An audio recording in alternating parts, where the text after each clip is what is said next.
the purpose of the servants of the Assyrian king mocking Hezekiah and God?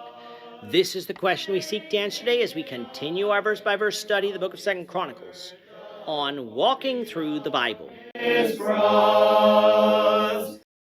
we're going to be discussing 2 Chronicles chapter 32, verses 9 to 19. But before we do that, let's read the passage. If you have a Bible with you, turn to 2 Chronicles chapter 32, verse 9. But if you don't have a Bible, don't worry, just follow along with us on the screen. The version that we'll be reading from is the New King James Version. So 2 Chronicles chapter 32, beginning at verse 9. After this, Sennacherib, king of Assyria, sent his servants to Jerusalem, but he and all the forces with him laid siege against Lachish, to Hezekiah, king of Judah, and to all Judah who were in Jerusalem, saying, Thus says Sennacherib, king of Assyria, In what do you trust that you remain under siege in Jerusalem? Does not Hezekiah persuade you to give yourselves over to die by famine and by thirst, saying, The Lord our God will deliver us from the hand of the king of Assyria? Has not this same Hezekiah taken away his high places and his altars, and command Judah and Jerusalem, saying, You shall worship before one altar and burn incense on it? Do you not know what I and my fathers have done to all the peoples of the other lands? Were the gods of the nations of those lands in any way able to deliver their lands out of my hand?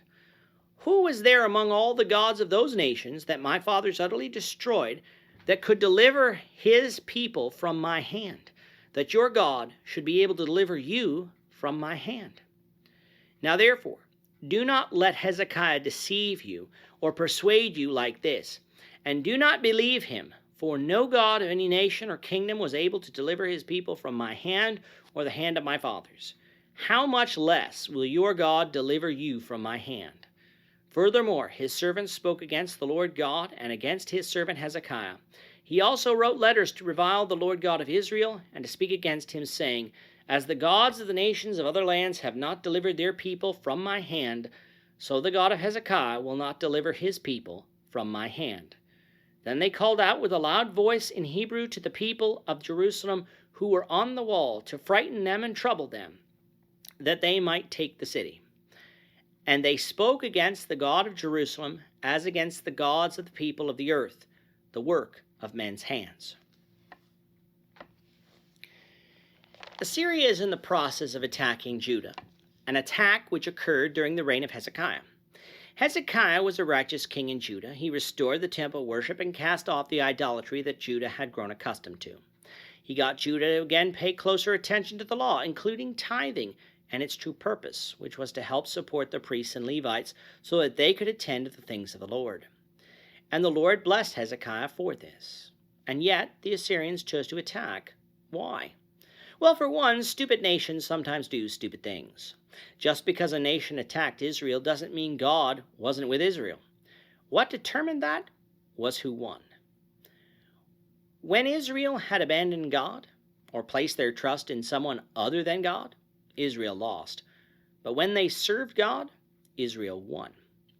There was not a battle that Israel fought in the Old Testament where God was with Israel, but they lost. The battle we have going on here, though, is a direct result of Hezekiah having a momentary weakness in faith 3 years earlier and trying to buy off the Assyrians rather than fighting them and obtaining victory through God. All that bought was Hezekiah time which he used wisely, not only to strengthen himself militarily, but spiritually as well. For after he rebelled against Assyria, Sennacherib would return to try and finish the job. The first siege and his victory are recorded in records written by Sennacherib that still exist today. Records of the second siege do not exist, but that is to be expected because the kings of that time rarely recorded their losses, which is what we will find in the next lesson happens to Sennacherib. Biblical evidence, as well as other archaeological evidence, support that a second siege did occur, one which Hezekiah won.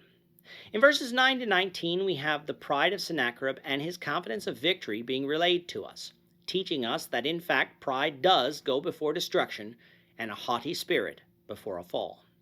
Sennacherib, though, doesn't believe what he is doing is arrogant whatsoever. For look at how many battles he had won. And look at how many battles his nation had won in the past 40 years.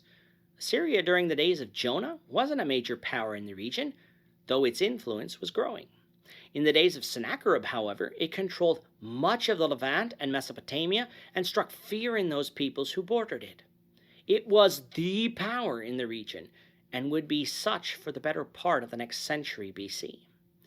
Instead, what Sennacherib thought he was doing in sending his servants to Jerusalem to mock Hezekiah and God was engage in psychological warfare.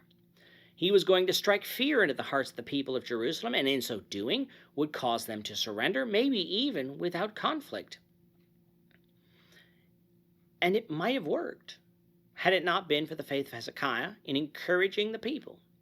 The first way he used to try and strike fear was by pointing out how dumb Hezekiah was as a leader. The people were told that while they laid siege in Jerusalem, Hezekiah was telling you everything was going to be okay, even though they would most certainly die of hunger and thirst.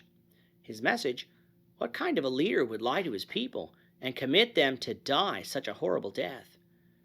But then Sennacherib's servants continue in their mocking of Hezekiah, but this time add God into the mix.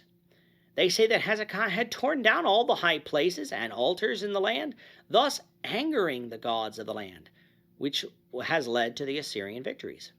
Instead, Hezekiah has told you to worship at the one altar in Jerusalem, and that God has been powerless to stop Assyria from taking Judah.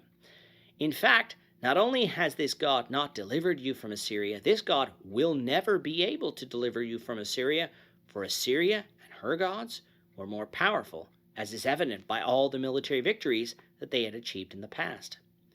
There's just one problem with their argument. They are assuming that it was their gods who helped them, and not the true God of heaven, the one whom Hezekiah worshipped. You see, the peoples of that time, being idolaters, often viewed their victories as a sign that their gods were on their side and thus provided them victory. And for sure, Israel believed this to be true as well as it pertained to their victories, with the difference being, when Israel was worshiping Jehovah properly, they weren't doing so via things made by man, idols. For their God is the true God, one that cannot be represented by anything we can make, for he is the creator of all. On the other hand, when the idolaters won, those gods couldn't have done anything, for they are just inanimate stone, gold, or wood, incapable of thought, let alone military might. In truth, Jehovah was using Assyria to bring judgment upon Israel, and this is why Assyria was successful. It had nothing to do with their false gods and everything to do with the true God of heaven. What would happen when God wasn't on Assyria's side? Well, we're going to find that out, the Lord willing, in the next lesson. With that, our time is up for today.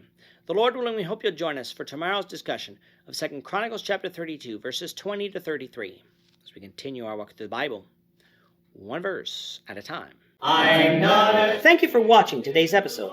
We hope that you found it edifying and ask that you not only subscribe to our channel and podcast, but that you like and share this episode among your friends, so that the saving gospel of Jesus Christ can go out to the whole world.